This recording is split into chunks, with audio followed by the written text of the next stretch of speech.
Hello everyone, in this video I'm going to show you how to delete WordPress site.com. Then what you need to do is simply go to the start button, then simply type in the Chrome or the preferable browser that you'd like to use, and once you're in the Chrome you have to simply type in www.wordpress.com in the top search bar, then click on enter. After that you have to simply put in your login credentials there, and once you put your login credentials it will simply take you to this page. And from here what you need to do is simply click on the settings option from here. After that, when you are in the settings option, you will get the option of hosting feature in the below. Just simply click on the hosting feature from there.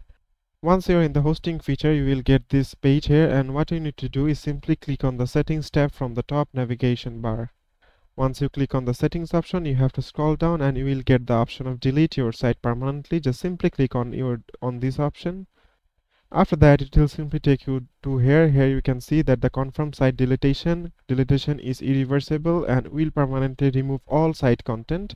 Once deleted, your domain test account and wordpress.com will become unavailable. Here you have to simply put in your domain details here, and then you have to simply click on the delete site, and after that it will simply remove your site from the wordpress.com.